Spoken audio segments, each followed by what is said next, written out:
All right, let's see if we had any mice eat that in there. Oh, possibly. All right, so we got a little bit of stuff there. So yeah, I used a little bit of the old Jiffy cornbread mix, but I used the honey type, and I'm gonna let my chickens out because I mean these damn rats, dude. I mean you can see them crawling up in that tree when I come out in the backyard at night. It's a little cool here this morning, but let's see this.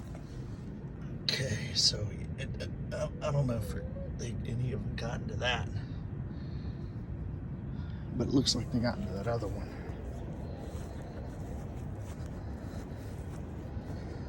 Let's see what we got here.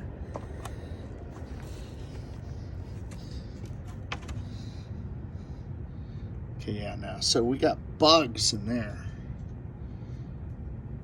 We got bugs in that one. Oh, well, we'll leave it just how it is. Maybe the rats will get it. We got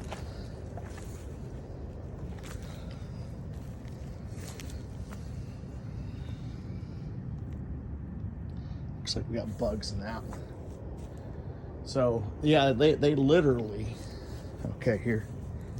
Let me show you what they do.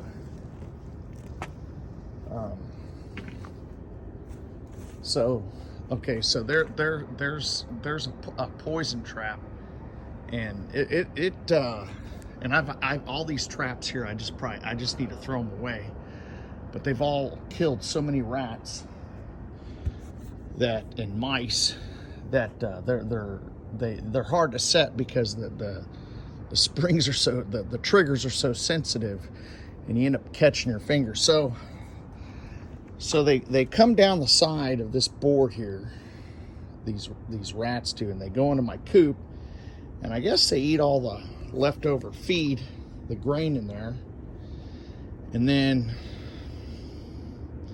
But if the dogs come out here to chase them, because they want to come around out about 9 o'clock at night to chase the rats, and they will crawl up this branch here into this tree. I mean, they'll hit several branches, and there's been times, so it looks like there's a few less, but there's probably still between 15 and 20 of them.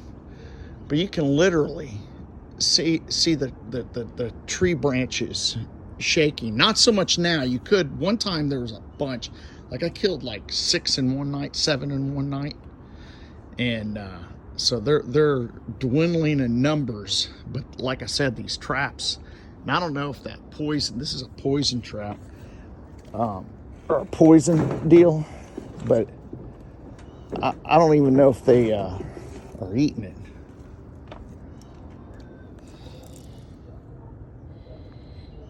Kind of looks like they may be.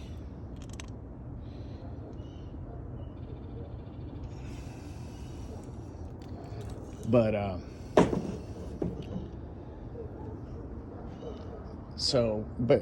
there's just so many rats.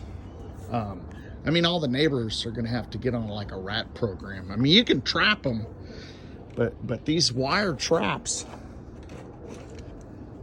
they you spring them a couple of times, and they get real. The triggers get real hairpin. Like this one, these lasted the longest, but they're still hairpin triggers.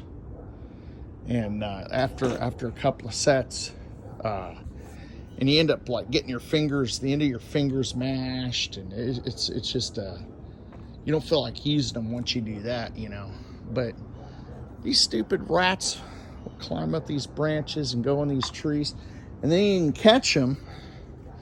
I thought about getting a little like a little BB pistol, you know, with the CO2 or something, and they make their way, you know, just along these branches, and then they come down, and my neighbor has got a shed on the other side of this fence, and they go on the top of the shed, and you can, I think it's a plastic roof, but you can hear their claws scratching it, and they go down somewhere, I don't know where, but I don't know if you can see, look, so he's got a shed there, so there's probably some up underneath there.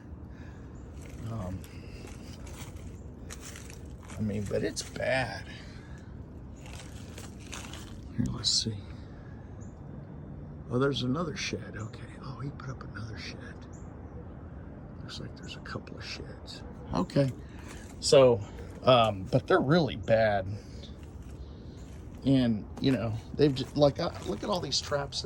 I just need to pick them up, but they're just everywhere that I've tried to catch these stupid, just kind of eliminate them, because now I'm finally starting to get some green beans, which is cool.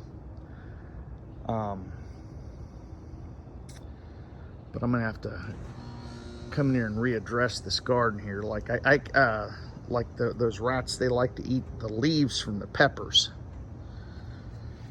So hopefully I get some tomatoes.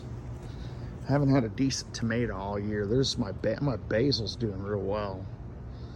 So I mean, after the freeze, this garden will get readdressed and all that. Oh yeah, I got another.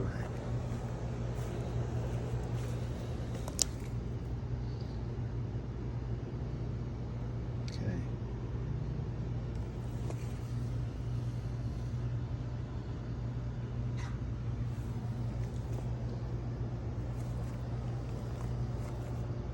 Well, so there's one there. So the mixture I have is baking soda and Jiffy cornbread mix in there, and that ought to get them. We'll see. All right, y'all take care.